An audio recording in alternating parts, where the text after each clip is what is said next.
Oops, I forgot to do the GTI. Well, I know that this is more like a Polo than a Golf, but we are going to make maybe then something like a Polo clone. And I'm going to try to copy something along the lines of what Mighty Car Mods did, which is to make an 11-second car. So the very first thing that we need to do is we need to create a new engine, and this is going to be in the vein of a VR6, but not quite. So it's going to be a 60-degree V6, not a 90-degree, and it's going to be made out of aluminium, dual egg cams, 4 valves per cylinder, and aluminium. Cast for now, because the engine did seem quite good. You know what, actually, we're going to grab the VR6's bore and stroke. It came from a 2.8 to a 3.6 liter, so there's going to be many varying numbers here. Well, we only really seem to have this one, so we've got a bore of 82. There we go. And a stroke of 90 points. That is a long stroke. 90 points. Oh my god, I didn't realize that this was so over square. Well, so the one thing I hate is conrods give up before pistons, but yet for some reason they make them give away at the same point. So we're just going to see how that sits for now. We're going to say that it's got a very average cam profile, and it's going to have a turbo on that. Variable valve timing, compression ratio, I think it was 10 point something. We see a number here of 10.1. So we're going to try to replicate that. Turbocharger, ball bearing, and we're not going to go race, but we are going to go performance maybe. See how that sits. Actually, how big is our engine? A 2.8 liter. Injection, direct injection, I'm pretty sure for these sorts of things. Single, performance, and this thing probably takes some sort of premium. Dual exhaust, high flow 3-way, and I don't know what sort of muffler they have. They probably have some sort of straight through. We are quite a lot of power away.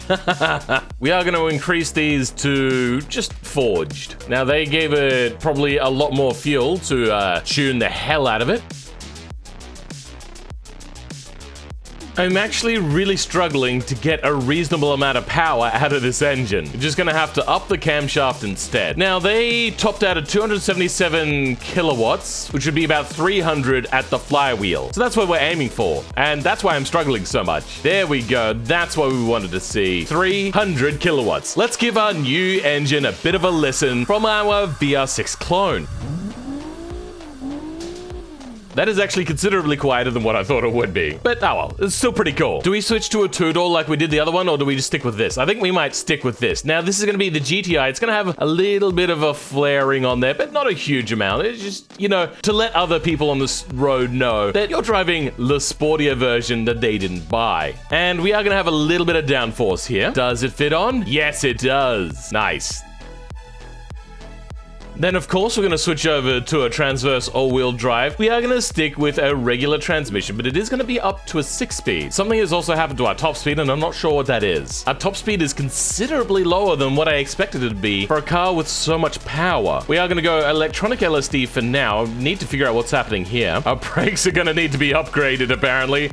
Oh, Jesus. The interior is going to be up to a sporty. The standard basic CD is going to become, wait, we're 2003? Oh, I didn't realize that this was such an old car. Well, it's going to be, yeah, it's going to stay exactly the same, actually. This is going to be upgraded now to electronic stability control to go with those electric diffs, and we're going to get a better system here. We go active sport. You know what? We might go full out in this version, because this version is meant to be expensive. Active sport, adaptive, and then we're going to hit a sport preset. Is it low enough? Probably not. Let's drop it even lower. Maybe not all the way to the ground. It looks a little bit weird. But we can fix that by having bigger and better wheels on here, making them also a lot bigger. Now we can dump the car even further. First, let's make them pop out a bit. There we go. Now it looks hunkered down and awesome. Just changing the wheels and the ride height is pretty much everything that was required to be done. I still don't know why our top speed is not very high. We've got the muscle category. That's awesome. All right, time to put on a little bit of a wing on the back. You know what, actually, we might just change this for an actual real one.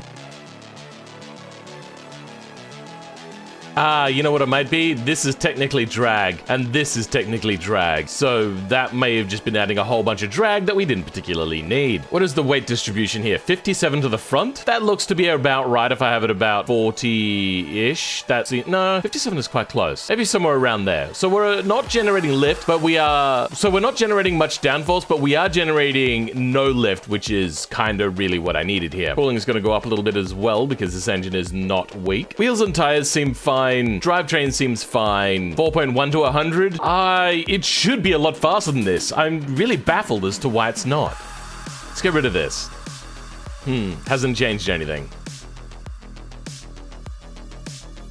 And we've changed the name to Goop GTI because I never really liked Cholo. It seemed like, I don't know, peculiar, partly because I have no idea what Cholo actually is. I live in Australia. We don't live near any Spanish countries. I'm assuming it's Spanish. It's Spanish, right? I don't know. Whatever. So here we got a front splitter. We've got a nice little bit of ventilation on the bonnet. Got a little bit of a stripping down here, which I think kind of adds to this kind of wrapping around darker side. But then on the rear, a lot of these were a very bland, samey kind of color looking thing. So that's where we went with there. Changed the badge and we put on a wing there, which looks good. I would do the interior, but I'm not quite sure like it'll ever look good because currently there's not a whole lot of interior options that look good. So that's the sort of wheels it has, huh? So even back then, they were going with this outwards facing U that seems to be so popular these days. We have this option. This seems very Volkswagen Golf. But we're just gonna go with this, but we're gonna change the color. They're all just plain gray, huh? I'm gonna try for a black. There we go. I like that a lot. Is there any other distinguishing features about these things? They got a red badge up the front sometimes, but not all the time.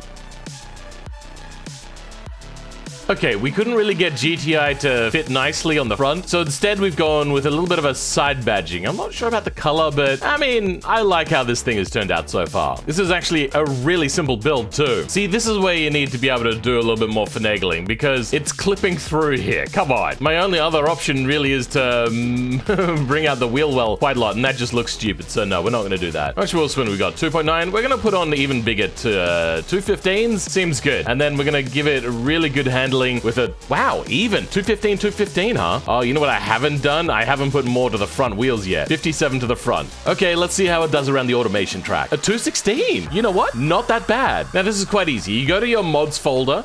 Then you open up the zip file, you go to vehicles, you go to the car that you have, and then you open up the Camso engine.jbeam. You then, in here somewhere, doesn't really particularly matter, make a new line and put in this line, N20_system, Nitrous Oxide System. I will put this in the description. That's just basically the only line you need to put in here. I'm also going to try something a little bit different. I'm going to try copying this. I'm going to put it into the default, so then hopefully the default will say the default is that, which is what it is, and it'll give us what we need. Then you hit save, hit yes, then you grab where's the NOS button, NO2, and you put that in here, and you're done. That's it. That's all you need to do. A line and a file. Open up, and we're gonna try out a drag. So if you're worrying, Phil, you're just copying that name. Well, I mean, it is only standing for Grand Touring Injection, which Peugeot used, a whole bunch of other cars have used. So I'm not really stealing it. I'm just retconning it for my particular purpose. Because it is gonna be like a Grand Tourer, except, you know,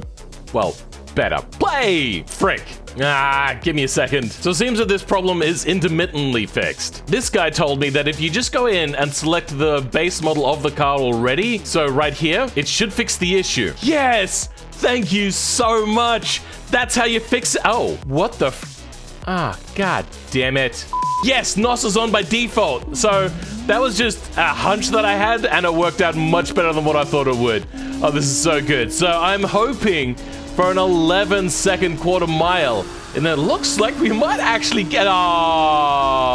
we're a second off what we need. Bugger. Well, I mean, a 12.8 is not a bad thing. With most of us, if we had a 12-second car, this would be a really good number. I don't think I've ever had a car that fast. So we're going to change a few settings around here. We're not going to play with NOS yet, but we are going to switch this to first gear for now. And we're going to drop the... Oh, wait, hold on. No, we're not getting any wheel spin, so maybe increase it. Let's give it a try. Yes, 2, 1, and go. Good, we're still not getting any wheel spin off the line. That's great. I'm hoping the pumped up tire pressure will give us less traction, which will help even out and get us to the finish line a little bit quicker, and it hasn't helped. Frick. I'm gonna turn ESC off. Oh wait, no, set to sport. Well, that's fine. We can do that anyway. This thing probably actually would do a lot better with an automatic doing a drag strip, because gear shifts do take quite a while, and we haven't really improved our time. You're gonna take ESC off completely and just floor it. So that's done quite well. I like that.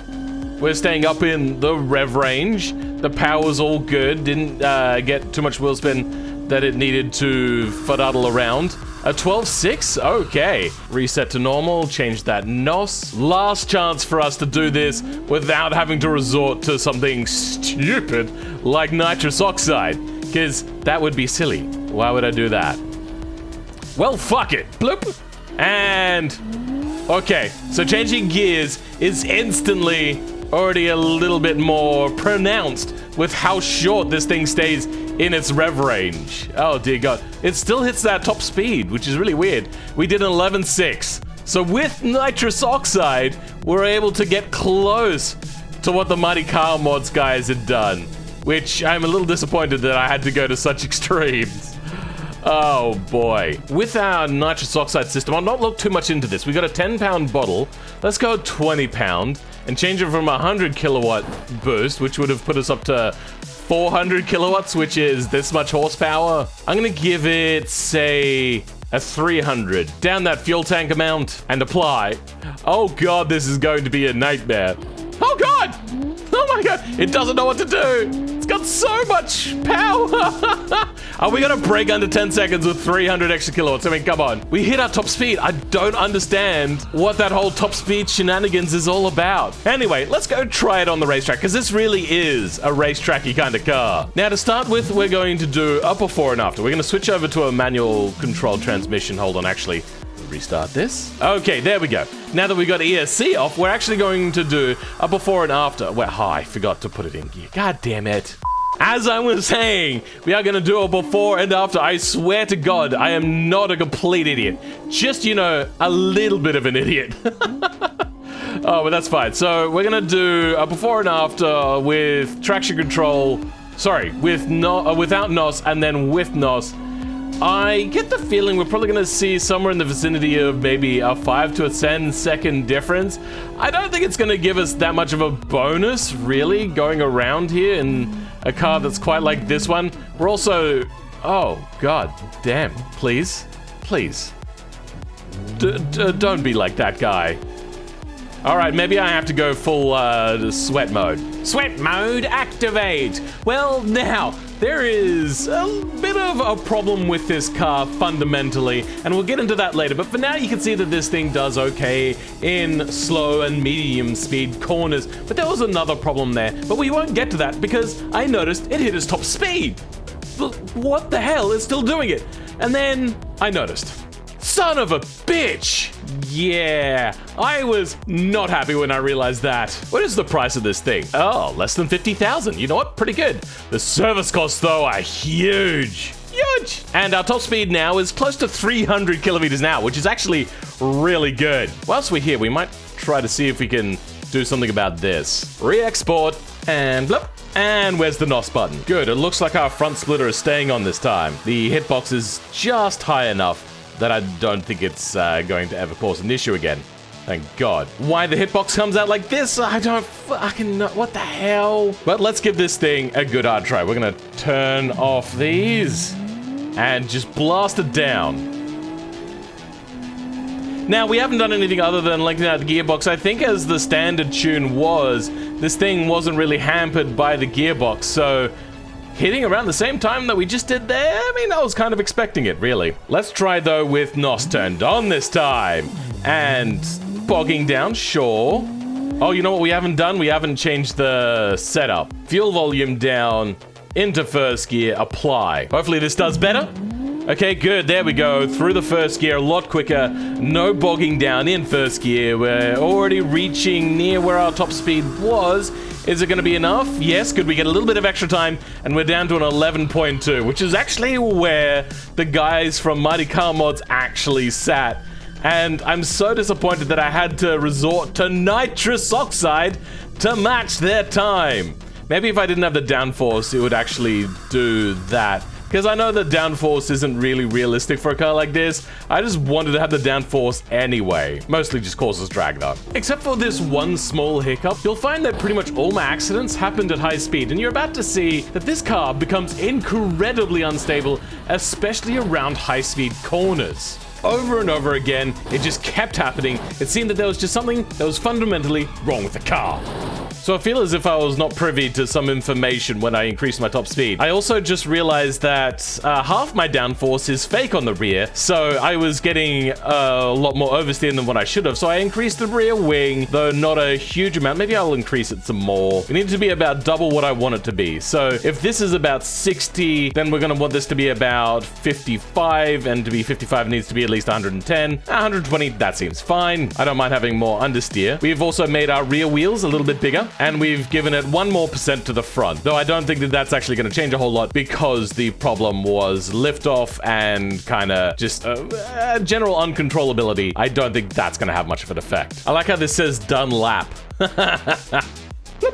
And dingle. Okay, let's try this again, shall we? So did that fix the issue? No, it didn't fix the issue. What if I was to go a little bit slower? No, it would then become unsettled and go around. But then what if I go slower before I go into the corner? Yes, still it is quite loose. And then say if you were to hit the grass just a little bit, you were boned. It was atrocious. I hated it. I was at kind of this sort of point when the car just was uncontrollable at all points. I just went back. I gave the thing a ton of understeer to hopefully help not have the oversteer. Now, as we start back again, I want to talk to you guys about a misconception about understeer and oversteer. Now, oversteer is easier to control if you're starting to lose control. But really, when you're trying to go fast, understeer can be quite helpful, because if you try to put the power on too much with oversteer, it'll just go around and you'll end up being slow. Whereas with understeer, like we've got here, you're able to put the power down a lot earlier and a lot easier with a lot more confidence. And as a result, I was going around this so incredibly fast, although right there, I just sucked at meeting my braking points. But it really is a tool, not something that you go, oh, well, oversteer is better than understeer. It's kind of a balance and really depends on what sort of track you're doing. If you're doing a small, tight track, you're probably going to want oversteer a lot more. But here we come to the straightaway. Now, because we've got the longer gearbox, it really does exaggerate how much faster we're going. But have we fixed the issue? No, we haven't. It just went around. But we saved it. Look, we are that good. And we didn't just crash. Not at all. At this point right here, I had just lost all confidence in my ability to create cars. I was absolutely devastated. And not only that, but my ability to be able to control these out-of-control cars. But there was just something fundamentally wrong. Now, we'll go over that after we do this lap. But this time, I just took it a lot safer. But here you can see that I'm able to put the power down quite a lot because of this induced understeer. Now, this may be a smidgen too much understeer, but the understeer did help nonetheless.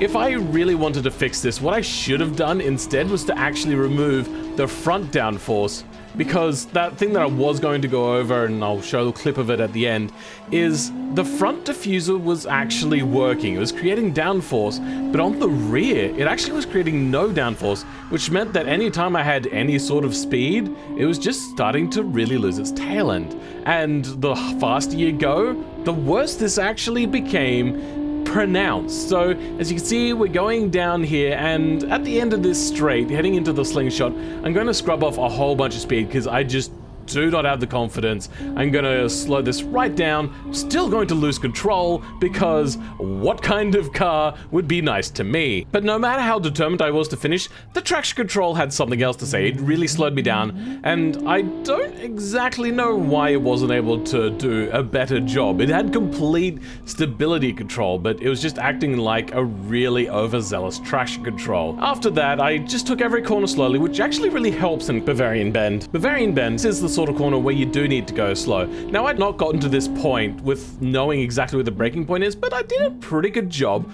of actually judging where I needed to be. A little too much, but not so much to the point where I lost control, and not too short where I had to actually double brake, which is always a bit of a problem. Now, Adam's Apex was just a bit of a messy corner. You know, pretty much everything around here is very messy. There's not a whole lot I could do. It was just, I wanted to survive. I'd forgotten that that wing flew off. That is just crazy. The rest of this race, though, was quite uneventful. Like, just a little bit of a straight here, it's fine. The braking's gonna get a little bit sketchy, but Cossacks is a slow corner, so you're just gonna go through it at like your medium medium pace. It doesn't really particularly matter. No loss of control. And Lambs is also a very, very stable corner. I just went extra slow because I didn't want to run over those rumble strips on the left because that is always such a pain. And then we come across it like a 223. It was nothing special. But let's move over to that thing that I wanted to show you. Now here you can see that the front weight is 434 kilograms and the rear weight is somewhere from around 320 to 330. Get it up to a cruising speed though, and you'll see that it's gone up to 589 on the front, which is a lot of downforce, but 320 to 330 on the rear, that's no downforce on the rear. And when you've got a lot more traction on the front than you do on the rear, it just goes around. It loses control. And I have no idea. I'm using a real wing on the back. So there is something that has fundamentally changed with automation, and I don't know what it is. And I'm gonna have to delve deep into this before I can actually properly make a good handling car again. Anyway, guys, I hope you enjoyed today's video. I'm not going to do a fill score because there is actually a flaw with the game currently. So instead, I'll just see you guys next time and I'll do an addendum later. Goodbye!